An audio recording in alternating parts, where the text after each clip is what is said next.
Halo Sobat Adsense, salam pintar. Jumpa lagi bersama saya, Kak Andi, tutor sejarah Adsense.id. Kali ini kita akan membahas soal-soal dengan materi masa Orde Baru. Yuk, saksikan bareng-bareng.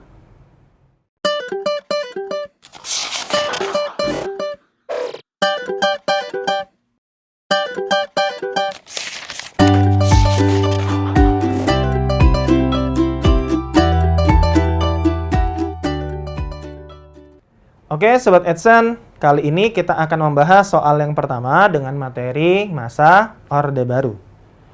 Tonggak berdirinya pemerintahan Orde Baru adalah A. Super Semar, B. Dekret Presiden, C. Pemilu 1971, D. Peristiwa Malari, atau E. Dwi Korah. Manakah yang menjadi jawaban yang tepat untuk menjawab soal pertama tersebut? Sebelum kita menjawab apakah jawaban yang tepat untuk soal pertama tersebut, tentunya kita harus memahami terlebih dahulu apa definisi dari Orde Baru. Orde Baru adalah suatu masa pemerintahan yang dipimpin oleh Presiden Soeharto dan berlangsung selama kurang lebih 32 tahun sejak tahun 1966 hingga tahun 1998. Pemerintahan Orde Baru adalah pemerintahan yang terbentuk setelah kejatuhan kepemimpinan dari Presiden Soekarno yang menjabat terutama pada masa era demokrasi terpimpin atau yang juga kerap disebut sebagai masa Orde Lama. Tentunya kita mengetahui bahwa banyak terjadi peristiwa-peristiwa politik penting menjelang kejatuhan pemerintahan Presiden Soekarno. Salah satunya adalah gejolak pemberontakan yang dilakukan oleh Partai Komunis Indonesia pada tahun 1965. Pemberontakan PKI ini yang juga kerap disebut sebagai G30S PKI pada akhirnya menimbulkan apa yang kemudian kita kenal sebagai aksi mahasiswa yang menuntut adanya perubahan-perubahan politik di Indonesia. Mahasiswa atau gerakan mahasiswa kemudian memberikan tuntutannya yang terkenal dengan istilah Tritura. 3. Tuntutan rakyat. Bersihkan kabinet dari unsur PKI, bubarkan PKI, serta turunkan harga.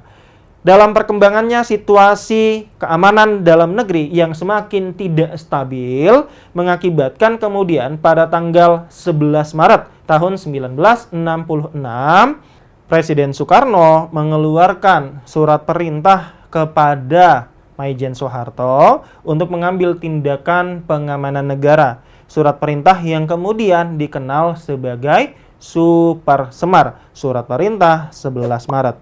Dalam perkembangannya berlandaskan pada surat perintah 11 Maret tersebutlah kemudian Maijen Soeharto mengambil beberapa tindakan yang dipandang berguna, bermanfaat untuk mengamankan kembali kondisi negara. Salah satunya adalah pembubaran Partai Komunis Indonesia.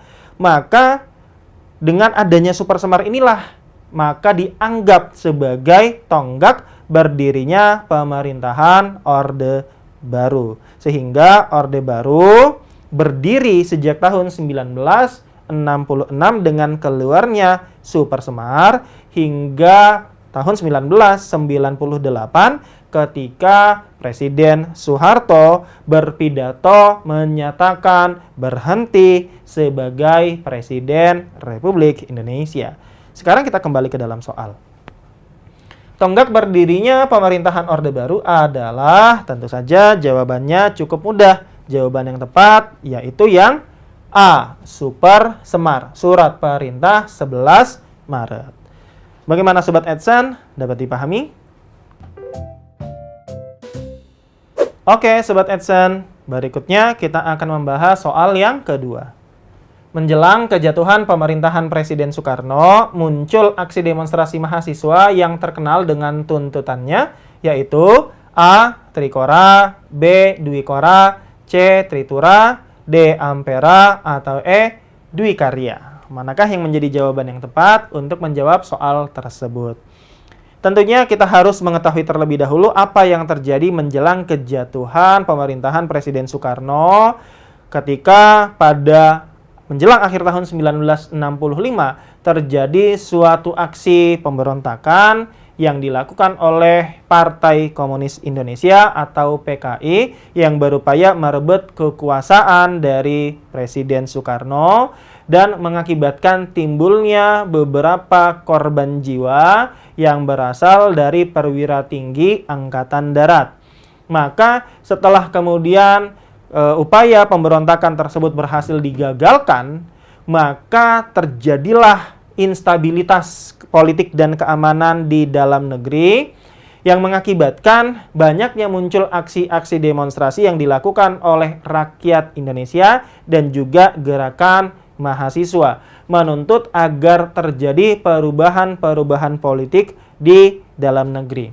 Aksi gerakan mahasiswa yang kemudian bersatu di dalam Kesatuan Aksi Mahasiswa Indonesia muncul dengan beberapa tuntutannya. Setidaknya muncul 3 tuntutan dari gerakan mahasiswa terhadap Presiden Soekarno. Yang pertama adalah bubarkan PKI, yang kedua bersihkan kabinet dari unsur-unsur PKI, serta turunkan harga. Tuntutan yang dilakukan oleh para mahasiswa inilah yang kemudian dikenal sebagai Tritura, tuntutan rakyat. Dalam perkembangannya, ketika kemudian terjadi aksi demonstrasi yang dilakukan oleh para mahasiswa tersebut, nantinya muncul satu korban yang menjadi korban tewas dalam aksi yang dilakukan oleh para mahasiswa tersebut yang bernama Arif Rahman Hakim. Akibatnya, aksi protes yang dilakukan oleh para mahasiswa dan situasi politik serta keamanan dalam negeri menjadi semakin tidak dapat terkendali. Hal inilah yang kemudian membuat Presiden Soekarno pada tanggal 11 Maret 1966 menerbitkan surat perintah kepada Soeharto untuk mengambil tindakan pengamanan negara. Surat perintah yang kemudian dikenal sebagai Super Semar tersebutlah yang kemudian menjadi tonggak berdirinya pemerintahan pada masa Orde Baru.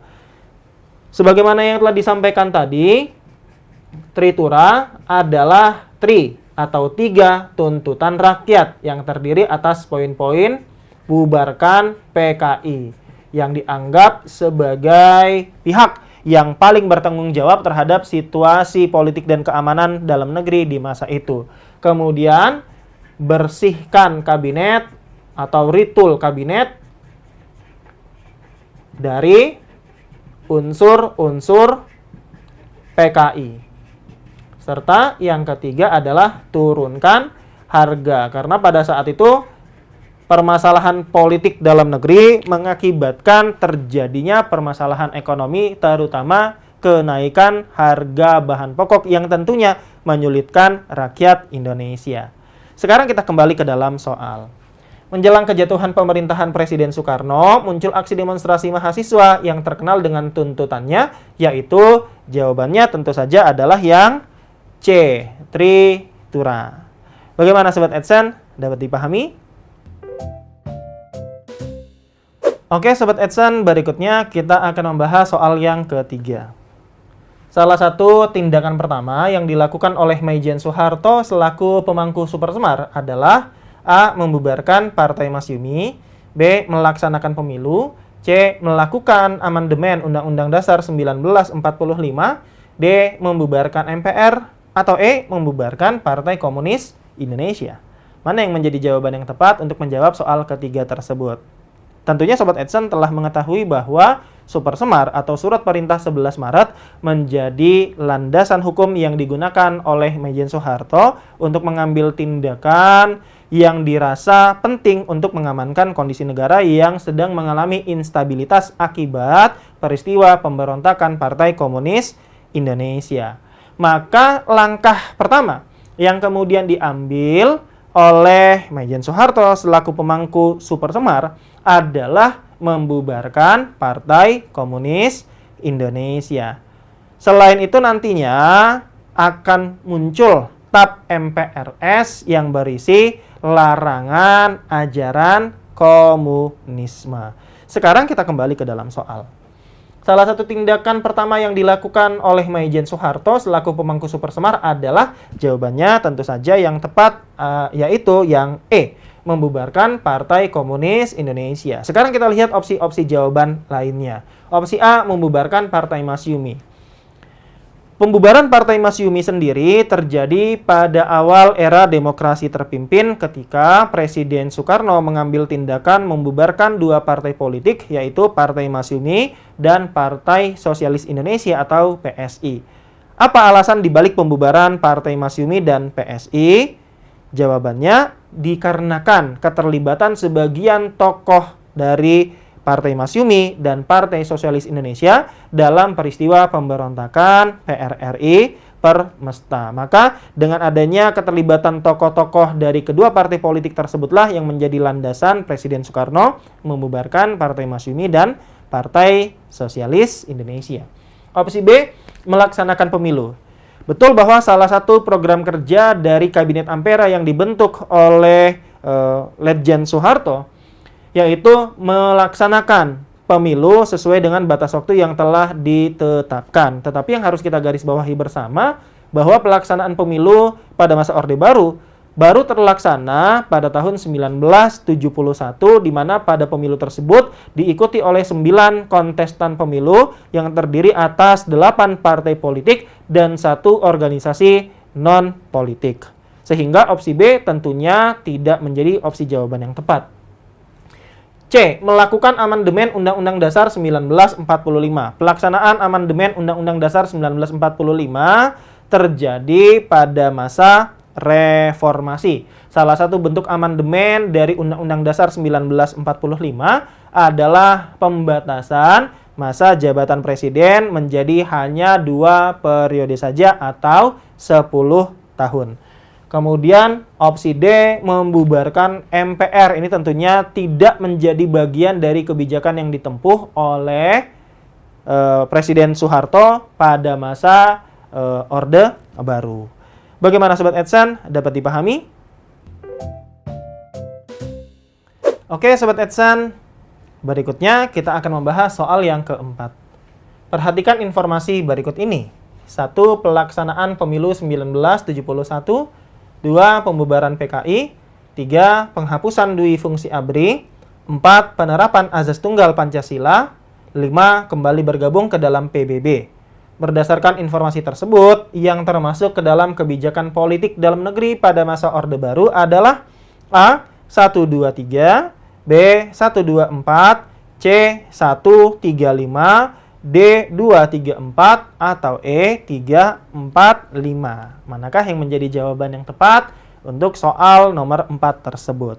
Yang ditanyakan adalah kebijakan-kebijakan politik dalam negeri pada masa Orde Baru. Maka tentunya kita harus terlebih dahulu mengetahui apa sajakah bagian dari kebijakan politik dalam negeri di masa Orde Baru tersebut. Beberapa kebijakan politik dalam negeri pada masa Orde Baru diantaranya adalah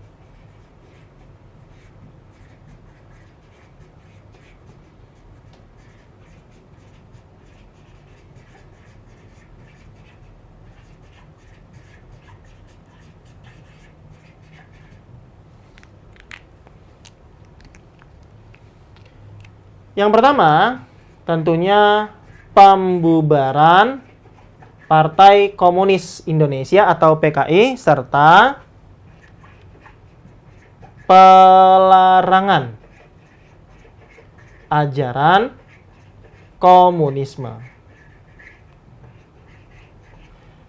Berikutnya, pembentukan kabinet, di mana pada masa Orde Baru setidaknya terbentuk 2 kabinet. Yang pertama adalah Kabinet Ampera atau Amanat Penderitaan Rakyat, dan yang kedua adalah Kabinet Pembangunan. Nantinya Kabinet Ampera berlangsung sejak tahun 1966 hingga tahun 1968. Sedangkan Kabinet Pembangunan nantinya berlangsung sejak tahun 1968 hingga tahun 1998. di mana kabinet pembangunan sendiri nantinya terdiri atas 7 kabinet pembangunan. Dimulai dari kabinet pembangunan 1, 1968 hingga 1973, hingga kabinet pembangunan 7 yang berlangsung sejak bulan Maret 1998 hingga Mei 1998. Selain pembentukan kabinet, juga ada pelaksanaan pemilu,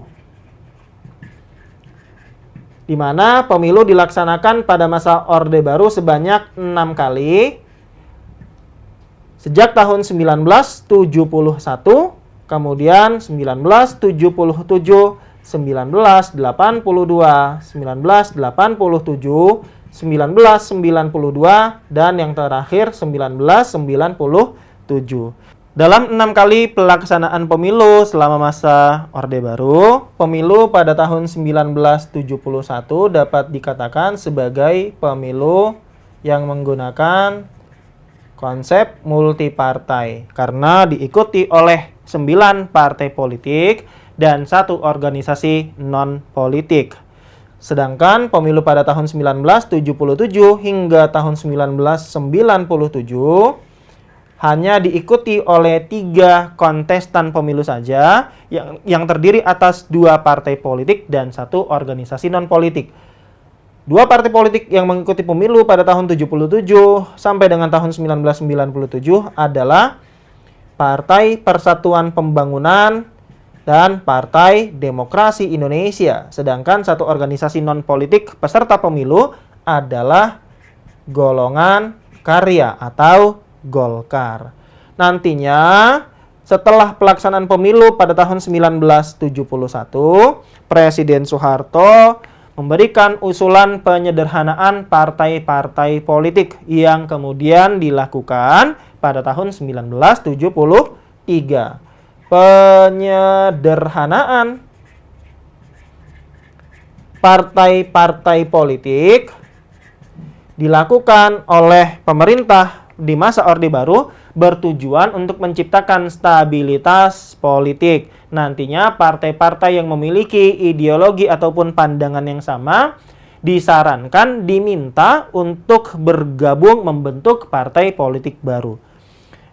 Nantinya dari penyederhanaan partai politik inilah lahir 2 partai sebagaimana yang telah disebutkan sebelumnya, yaitu Partai Persatuan Pembangunan yang merupakan gabungan dari partai politik Islam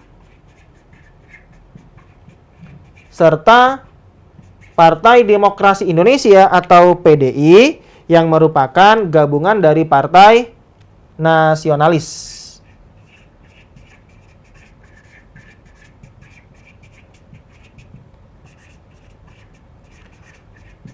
Ada 4 partai politik Islam yang bergabung membentuk P3, yaitu PSII atau Partai Sarekat Islam Indonesia, Nahdlatul Ulama, kemudian PERTI atau Persatuan Tarbiyah Islamiyah, dan Parmusi, Partai Muslimin Indonesia.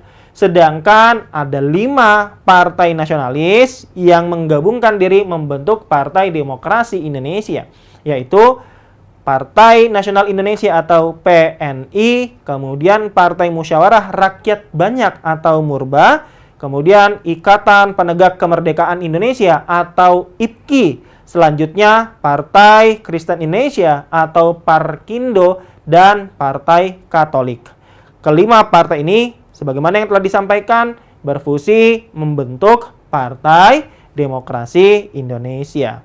Kemudian selain penyederhanaan partai politik, beberapa kebijakan lainnya terkait dengan politik dalam negeri adalah penetapan Azas Tunggal Pancasila, di mana setiap organisasi sosial dan politik di Indonesia di masa Orde Baru diwajibkan untuk menggunakan Azas Tunggal, yaitu Pancasila, serta adanya penerapan Dwifungsi ABRI.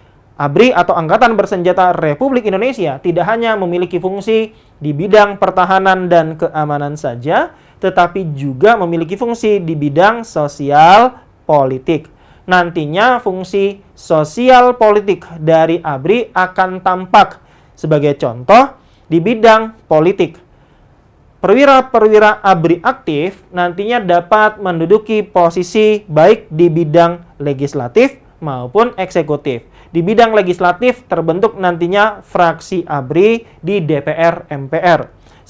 Sedangkan di lembaga eksekutif, perwira-perwira aktif ABRI dapat diangkat baik sebagai menteri maupun kepala-kepala daerah. Sementara di bidang sosial nantinya salah satu bentuk keterlibatan ABRI di dalam masyarakat adalah adanya program AMD atau ABRI Masuk Desa. Itulah beberapa kebijakan politik yang diterapkan selama masa pemerintahan Orde Baru, yaitu pembubaran PKI serta pelarangan ajaran komunisme, pembentukan Kabinet Ampera dan Kabinet Pembangunan, baik pembangunan 1 sampai pembangunan 7.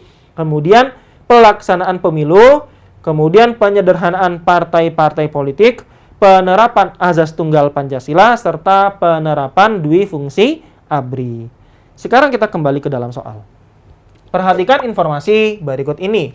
Berdasarkan informasi tersebut, yang termasuk ke dalam kebijakan politik dalam negeri pada masa Orde Baru adalah, kita lihat pilihan pertama, pelaksanaan pemilu tahun 1971. Tentunya pelaksanaan pemilu tahun 1971 adalah bagian dari kebijakan politik dalam negeri di masa Orde Baru, sehingga pilihan pertama menjadi tepat. 2. Pembubaran PKI.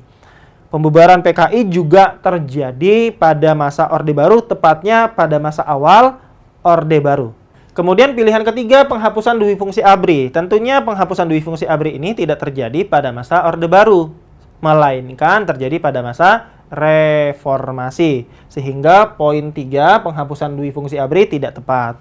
4. Penerapan azas tunggal Pancasila. Penerapan azas tunggal Pancasila adalah bagian kebijakan politik dalam negeri di era Orde Baru. Sedangkan poin 5, kembali bergabung ke dalam PBB, ini merupakan kebijakan di masa Orde Baru, tetapi bagian dari kebijakan politik luar negeri. Sehingga dari informasi yang tersedia, jawabannya yang tepat tentu saja adalah poin 1, 2, dan 4. Maka jawaban yang tepat adalah yang B, 1, 2, 4. Bagaimana Sobat Edsan? Dapat dipahami? Demikian Sobat Edsan pembahasan soal-soal dengan materi masa Orde Baru. Semoga bermanfaat. Jumpa lagi di kesempatan pembahasan berikutnya bersama saya Kak Andi, tutor sejarah Edsan.id. Salam pintar. Sekian Sobat Edsan untuk video pembelajaran hari ini. Sampai ketemu lagi di video belajar berikutnya. Jangan lupa aktifkan notifikasi untuk video terbaru kami ya. Sobat Edsan juga bisa mengunjungi edsan.id dan temukan ribuan video pembelajaran. Sampai jumpa Sobat Edsan, salam pintar!